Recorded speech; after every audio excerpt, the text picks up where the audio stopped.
تو لینا چاہیے، کیونکہ اس سے بڑا نقصان اس قوم کا ہو نہیں سکتا جو ہوا ہے کہ دیکھیں آئینی عمل ہے، 5 سال حکومت جس مینڈیٹ پہ چلے گی وہ مینڈیٹ ہی جعلی ہے.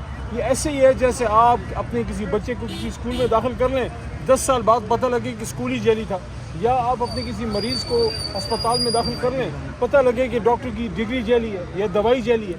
تو یار اگر جعلی دوائی نہیں چاہیے، جعلی ڈاکٹر نہیں چاہیے، جیلی اسکول نہیں چلے گا تو جیلی حکومت کیسے چل سکتی ہے؟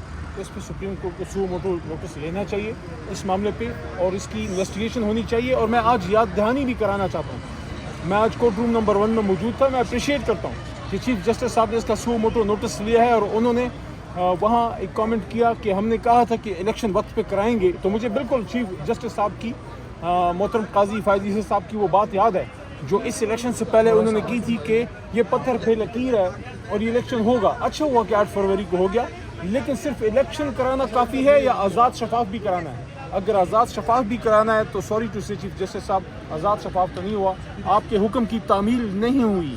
آپ نے الیکشن کرانے کا حکم دیا تھا، الیکشن چرانے کا نہیں دیا تھا، اور آروز نے وہ کیا ہے، کس کے اشارے پہ کیا سب کو پتہ ہے. اس لیے ہم سمجھتے ہیں کہ چیف جسٹس صاحب کو اس کا سو موٹو نوٹس لینا چاہیے، تاکہ جہاں وہ ایک اور معاملہ حل کرا رہے ہیں کہ کبھی بھی کسی جج کو تھریٹن نہ کیا جا سکے.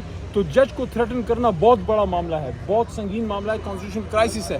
اس سے بھی بڑا کرائسس یہ ہے کہ قوم کا مینڈیٹ ہی چرا لیا جائے، کہ 5 سال آپ کے اوپر ہم جیلی لوگ بٹھا دیں. اس کی بھی انویسٹیگیشن ہونی چاہیے. باقی جہاں تک سائفر کا تعلق ہے، کیس اچھا چل رہا ہے، انشاءاللہ ہم پر امید ہیں. اور آج ایک بڑا زبردست کامنٹ بھی آیا ایک جج صاحب کی طرف سے کہ ہاتھی نکل گیا.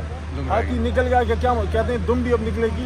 تو انشاءاللہ ہاتھی نکلنے کا مطلب یہ ہے کہ جو سائفر کیس کا جھوٹ کا پلندہ ہے، انشاءاللہ یہ بالکل تار تار ہوگا، حق اور سچ صاف ثابت آئے گا، سامنے آئے گا. اور جس طرح سورج چمک رہا ہے انشاءاللہ، پوری قوم کو پتہ ہے کہ ملک کا، قوم کا لیڈر جو ہے وہ بے گناہ ہے. اس نے سائفر پہ جو سٹینڈ لیا تھا اس کی ذمہ داری تھی.